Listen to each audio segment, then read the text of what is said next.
কি ব্যাপার? আমি ধরতেছি কেন? পুরুষ মানুষ হয়ে আমি একটা মহিলার ভয় পাইতেছি। আমি কি পারি না? আমি কি রে দাঁড়াই গেলি কেন? ভয় পাইছিস না? আমি ভয় পামো? ওই ভয় পামো কেন আমি? হ্যাঁ, ওই তুই কি ভাবছস আমি তোর ভয়ে দৌড়াইতেছি? আমি তোর ভয়ে দৌড়াইতেছি না, আমি লাঠির জন্য দৌড়াইতেছি। এই যে দেখছস, এটা দিয়ে আপনি কি করবেন শুনি? কি করুম? এটা দিয়া বাইরেয়া তোর ওই মাথায় একটা আমি দুইটা করে ফেলবো। তোরে কিন্তু আমি সত্যি সত্যি রাস্তার মধ্যে ঝাড়ু দিয়ে পিটাবো। তুই আমার সত্যি সত্যি ঝাড়ু দিয়ে পিটাবি? পিটা পিটা দেখি। আমি কিন্তু সত্যি সত্যি ঝাড়ু বাড়ি দিমু তোরে। দিয়া দেখ। আমি কিন্তু দিমু। দিয়া দেখ কি করি। সত্যি সত্যি আমার ঝাড়ু বাড়ি দিছস? হ্যাঁ দিছি। ওই আমি কি খাই থাকুম? তুই কি করবি আমারে? আমিও দিমু। দে পারলে দেখি। দেব দিব। হ্যাঁ দে।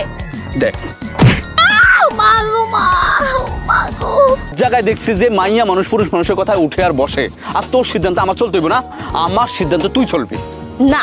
তোর অযৌক্তিক কথা আমি শুনবো না। তোর সিদ্ধান্ত মতো চললে এতদিনে আমার রাস্তায় নামতে হইতো হাত পাইতা। আপনি তো আপনার বউরে ভয় পান না? কি করেন সবাই জানে, আমি না শুধু। বললাম কিছুদিন আগে নাকি আপনার ঝাড়ু দিয়ে দাওয়াই স্যার পিটাইছে। আরে এই মেয়ে, আপনি কথা কোন অ্যাঙ্গেলে বলতেছেন? স্বামী স্ত্রী ঝগড়া লাগতেই পারে, সময় ঝাড়ু হাতে ছিল, না হলে একটা বাড়ি আমার দিছে। আপনি আপনি কোন অ্যাঙ্গেলে বলতেছেন? হ্যাঁ, আপনি যে অ্যাঙ্গেল ভাবছেন আমি ওই অ্যাঙ্গেলে কইছেন, আপনি যে অ্যাঙ্গেল ধরালেন। কারণ সত্যিটা তো সবাই জানে, এত লুকাই না কিছু নেই। এই কাকে চা দিতে কইছি না আপনার? কখন থেকে চা দেন না কেন? ঠান্ডা মিলিয়ে এবার গরম চা কিভাবে বেশ, এগুলো আমি পারি না বাবা। এই মেয়ে, চা যদি বানাইতে না পারো তাহলে দোকান খুলে বইছো কেন? হ্যাঁ, চাটার ফেলাও। করেন ঠান্ডা গরম চা আমি দিতে, তুমি অন্য দোকানে দিয়ে চা খাবো। হ্যাঁ, অন্য দোকানে যাই খামো, আপনি বইয়া থাকেন।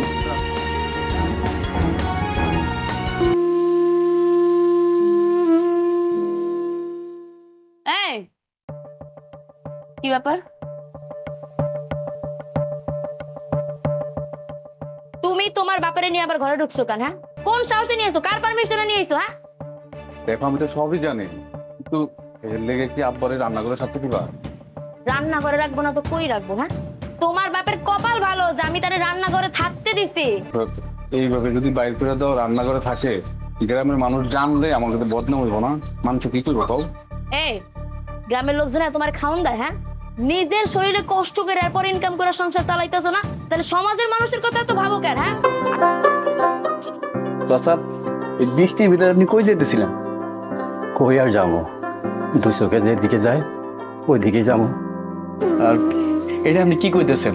মুরব্বী মানুষ, বৃষ্টি নামছে, এই ভিতরে দুই চোখ দিয়ে সেদিকে যাবেন মানে? আপনি খাবার দাবার কিছু খাইছেন? না না বাবা, এখনো খাই নাই। তো একটা রুটি খান চাচা। না বাবা, থাক, লাগবো না। আরে সমস্যা না, এটা রুটি তো আপনি খান, আমি তো আপনার ছেলের মতনই না। এই না চাচা, খান।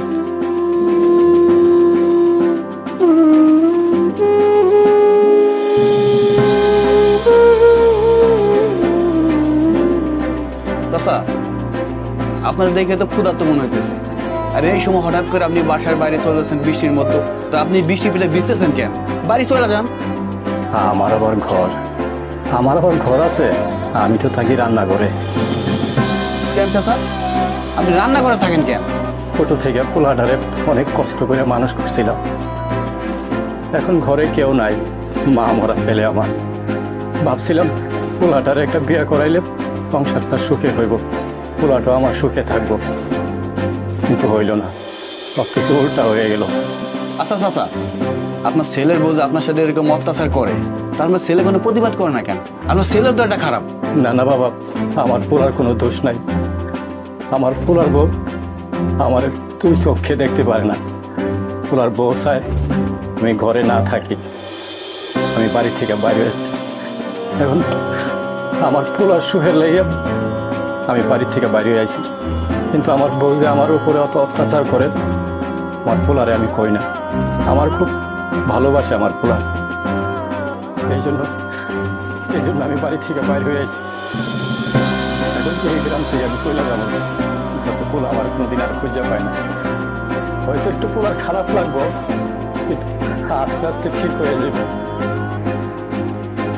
ভাইয়া, কি অবস্থা? অবস্থা? এই তো আলহামদুলিল্লাহ ভালো। আপনি ভালো আছেন? এই তো আছে রে, বেশি ভালো না। কি অবস্থা তোর বল? এই তো আলহামদুলিল্লাহ ভালো। তো ভাই আপনার ব্যবসা বাণিজ্য কেমন চলতেছে? ব্যবসা বাণিজ্য যাচ্ছে মোটামুটি। ভাইয়া আপনি যদি অনুমতি দিতেন তাই আপনার সাথে একটা কথা বলতাম। বল, এত সন্তোষ করার কি আছে, কি বলবি? আসলে ভাই কি বলবো, আপনি তো সিনিয়র ভাই, আপনার সাথে কথা বলতে ইচ্ছুক বোধ করতেছে, আর সাহস পাইতেছেন আর কি। আরে সমস্যা নাই, বল কি বলবি? ভাইয়া গতকালকে আমি চাচারে দেখলাম বৃষ্টি মুড়ি দিয়ে এখান থেকে যাইতেছে। চাচা অনেক কষ্টের কথা আমার কাছে করলো। কথাটা শুনে আমার অনেক কষ্ট লাগছে, অনেক খারাপ লাগছে। আর যতটুকু জানলাম চাচার কাছ থেকে ভাবি নাকি কাকারে দেখতে পারে না, তার সাথে খারাপ ব্যবহার করে। আর তারপর কি করছে জানেন, ভাবি চাচারে তার নিজের ঘর, নিজের সবকিছু, তাহলে চাচারে ঘরে না রাখে রান্না করে রাখে, এটা কি ঠিক? আর গ্রামের সবাই তো জানে যে চাচা কত কষ্ট করে আপনার মানুষের মতো মানুষ করছে। আপনার মনে নাই ভাই, আপনার মা যদি ছোটবেলা আপনার রেখে মরে গেছে, চাচা আপনার পারলে একটা বিয়ে করতে পারতো, আর বড় জৈবন ছিল না, আপনার মুখে দিতে কিন্তু বিয়ে করেন। এই বৃদ্ধ বয়স আইসে যদি আপনি আপনার বউ এই কাজ করে চাচার সাথে খারাপ ব্যবহার করে, তাহলে চাচা কোন জায়গায় হবে? তার কি যা কোনো জায়গা আছে? আর আমি কি বলবো ভাই, আসলে আমি তো তার ছেলের মতো, আমার বাপ মার সাথে তো আমি এরকম কিরকম খারাপ ব্যবহার করি না। এই কারণে চাচা এই কথাগুলো বলছে, আমার অনেক খারাপ লাগছে, আমার মানে কষ্ট লাগছে। মুরব্বী মানুষ তো, আর মুখের দিক তাকানো যায় না, যে কাকার চেহারা ছিল কিচ্ছু নাই, বোঝা গেছে। আপনি যা শুনছেন তাই সত্য। আমি তোমার বৌমার ডিভোর্স দিয়ে দেবো, আর ওর মতো মহিলার সাথে আমার সংসার করা সম্ভব না।